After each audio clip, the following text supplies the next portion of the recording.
With over 1,000 episodes of the Joe Rogan Experience, it's no surprise that a few heated debates have taken place. One such argument unfolded between Joe Rogan and his guest, Candace Owens. The tension began when Candace, with a confident and dismissive tone, claimed that humans don't need to care about the environment because climate change isn't real. I don't think we have to care about the environment. Like, No, not even a little bit. Like, not even a little bit. no.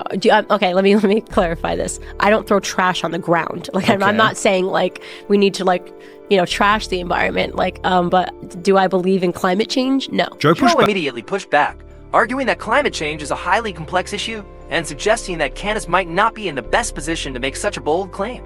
The discussion escalated when Jamie pulled up a website supporting Joe's stance. Vast majority, 87% of scientists said that human activity is driving global warming. Yeah, I don't believe this at all, just so you know. Candace to accuse them of cherry-picking data to fit Joe's existing beliefs. I guess look up the opposite, right? Instead of looking for what you're searching for, looking for what you're not looking for. I didn't search for it. That's what I found when I searched it. Joe doubled down, emphasizing the potential dangers of climate change, but Candace remained firm in her stance, refusing to reconsider her position. This could negatively impact all sorts of coastal cities. This could be a gigantic problem. This is not like propaganda that's drummed up by some sort of big business that seeks to make money off of this. As the argument intensified, Joe eventually got Candace to admit that she didn't actually have a deep understanding of the topic. I don't believe it's real, okay? So I can't sit here. But here's the question. But why have a belief? Why have a belief as to whether or not global warming is real or not real? Because if I just find that when things you don't understand the science. You are correct. But why have a belief in it? Right. So it's not a belief. It's not a belief in it. I don't believe in it. The fiery exchange to an unexpected conclusion. How about not have a belief until you really have looked at the data? So you would prefer if my language, as opposed to admitting that I do not know this, I wouldn't die until I've never made a video, I've never made a public statement. You would have preferred if I had just started by saying I have no opinion. No, I don't know. Okay. That's what I'm saying. But you say but I said I didn't know. No, you say I don't believe in it. Yeah. I don't believe in it. You're saying really clearly that you don't think it's real. Eddie Bravo proved to be even more stubborn, engaging in a heated debate with Joe Rogan after adamantly refusing to abandon his belief that the Earth is flat. Show me a real picture. Show me a real picture. Listen, NASA does not have one of those satellites. Fake. Why does it look fake? It looks like something you'd see in a movie. That's because when they do it in a movie, they try to make it look like this, which is what looks real. Why would it be fake? Propaganda, man. After Eddie sparked the debate by insisting that every round image of the Earth was fake, Joe kept the conversation going by challenging him to provide a legitimate photo of a flat Earth. Is there a photo of this flat Earth? No, I don't. Like I just said again. That's what I asked. There's no photo of the flat Earth from space. There's no photo of the round Earth from space. That's not true. That's not true. It's all fake. No, why do you say they're fake, though? They look fake. They look CGI. But you're not an expert in imagery. Backed into a corner, Eddie argued that the sources Joe relied on were financially motivated to perpetuate the conspiracy. Where did you get this information? Jamie. Where'd you get it?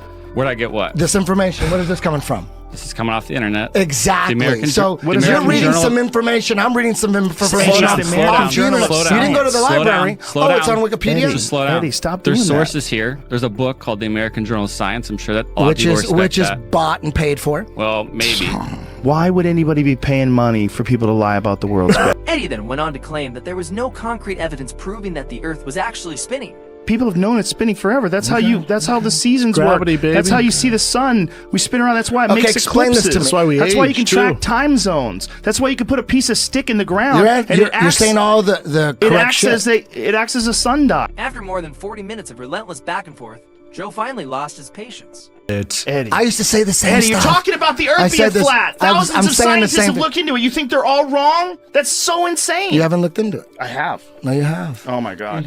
How could I not have? You don't think I have? Eddie, there's websites dedicated to debunking it. There's so many people working on these things, Eddie. The idea that they're all in on some sort of a giant global lie is insane. However, while this argument could easily be brushed off as friendly banter between two friends, the same couldn't be said for what came next. A heated debate unfolded between Joe Rogan and Matt Walsh after Walsh argued that gay marriage should be prohibited, claiming it posed a threat to the institution of traditional marriage. But then why are you opposed to two gay people doing that? It's not about choice. It's about what this institution, marriage is an institution, and what is it, and what purpose does it serve? Joe countered by arguing that a gay marriage has no impact on a straight marriage whatsoever. I don't think gay people and gay people getting married in any way, shape, or form changes a bond that you have with your wife. To this, Matt responded with the following argument. If marriage is not what I'm saying it is, why do we even need it? A thing that actually exists, which are man, woman couples creating babies. But when Matt argued that the purpose of marriage was for a man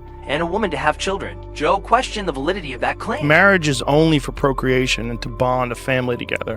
What about people that are deeply in love that never want to have children?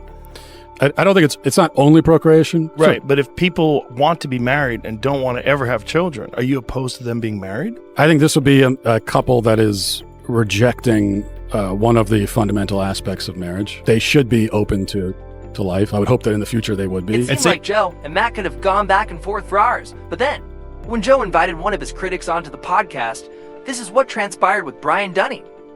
Dunning had written an article labeling Joe as one of 10 celebrities who promote harmful pseudoscience. In the article, he claimed comedian Joe Rogan does what he can to promote virtually any conspiracy theory that he stumbles onto, apparently accepting them all uncritically with a wholesome embrace. He believes the Apollo astronauts did not land on the moon. He believes the U.S. government was behind the 11 terrorist attacks. He believes the Oliver Stone version of the Kennedy assassination. He believes that aliens crashed at Roswell in 1947 and the government is covering it up. Joe, if you're going to put so much effort into promoting conspiracy theories and eroding what little rationality, the public has left, at least have the courage to come forward with a cogent argument and well-sourced evidence instead of the lameness. If I'm just the guy asking questions, take the responsibility. Joe took responsibility for the situation by inviting Dunning onto the podcast, leading to a 3-hour back and forth that covered a wide range of topics, starting with conspiracy theories. Well, it's just factually inaccurate on so many different levels. I don't understand why you wrote it like that. Like, there's things that you said that I believe that I don't, that I've never said that I do. Before eventually concluded with a discussion on diet and alcohol. It's not correct. That's not the way the body works. That's not the way the digestion system works. When you say that there's a supplement that can prevent you from getting drunk, you're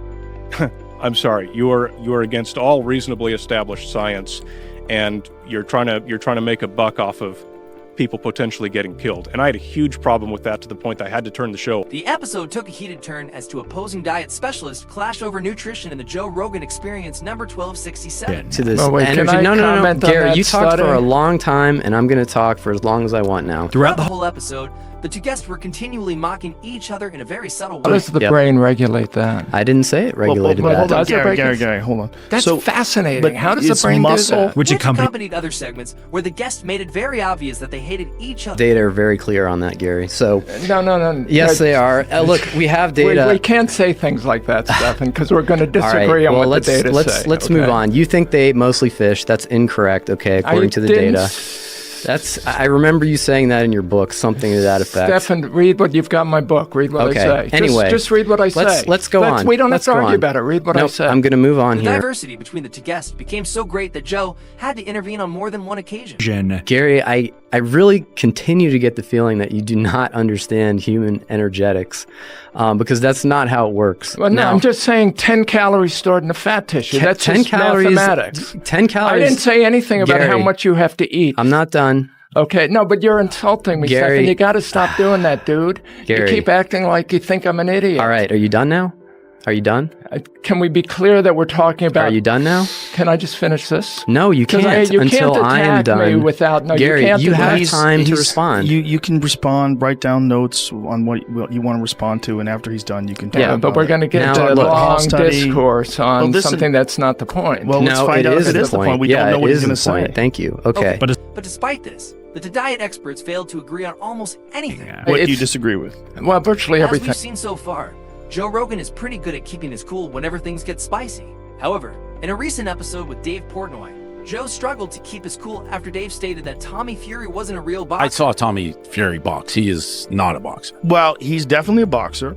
Well, he puts on gloves. He's definitely a boxer. Dave went on to make the point that Tommy was only famous due to his brother's name. We would not know who Tommy Fury was if his last name wasn't Fury.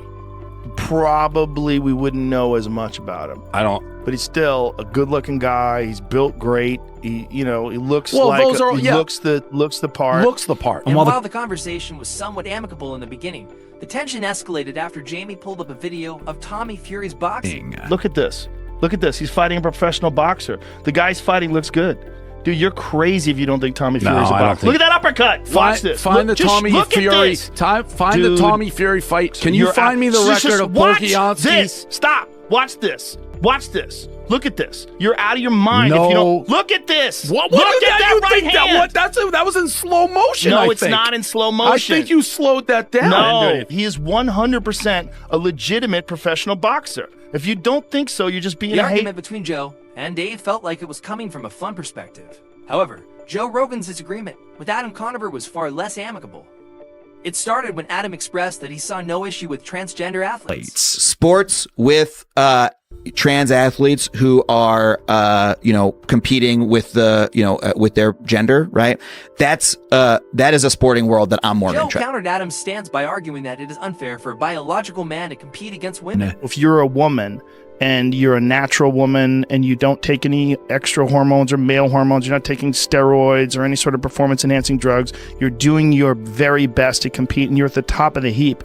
But then someone comes along that was a man for 30 years and decides that they're going to be a woman, and this has happened, and literally transitioned a few months ago, and competes as a woman and destroys records and dominates you in that sport. That's not competing on a level playing field. It's not fair. It's as much cheating as taking steroids when the other person doesn't. I disagree, and I've. What do you disagree about? I've already. Well, I don't think that there is such a thing as a perfectly level playing field. I think we decide what kind of playing field we want to have. Sure, but we do make the distinction where we don't allow men to compete in women's divisions. And I think that distinction may be breaking down a bit, right? And I think it may be time to break down that distinction a little bit. So you think that males should be able to compete in the women's division of weightlifting? No, I don't necessarily. But they can if they transition. Well, first of all, the debate grew even more intense when the two began discussing transgender children. Shooting hormones into a child, and you're affecting the child's development. You're saying that's not a choice. That's nonsense. Of course it's a choice. You're choosing to chemically change this child's This then body. shifted into an unusual debate about the existence of alpha It's males. not scientific, but it is true that women are hardwired to be attracted to confident, athletic men. I don't know if I agree with that. But really? Yeah. But if you ask girls, like, what are you into? And you say, are you into tall, muscular, confident men who are also nice to you? Jesus Christ, it's going to be off the charts. It's going to be like most of them. I'm really not sure that's the case. Really? However, at least Joe was sober during the debate with Adam Conover. Joe's intense 2017 argument with Steven Crowder started when Steven claimed that the legalization of weed had led to an increase in motor vehicle accidents. Traffic fatalities regarding marijuana have skyrocketed. Google that, because that's nonsense. No, we wrote about it at loud.com. Drunk driving arrests have dropped. What do you mean you've...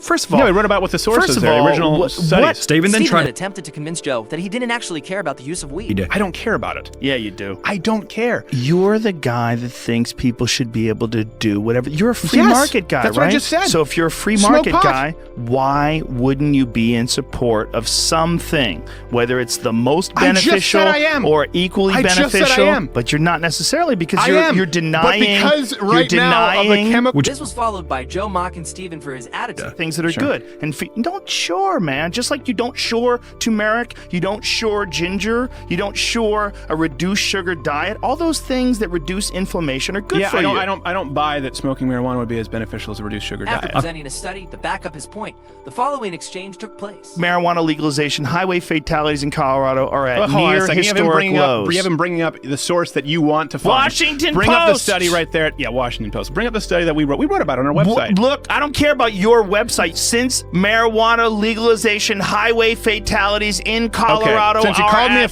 hold on a second. Since you called me Next day, after sobering up, Joe issued an apology for his behavior during one of the most heated arguments in the history of the Joe Rogan Experience.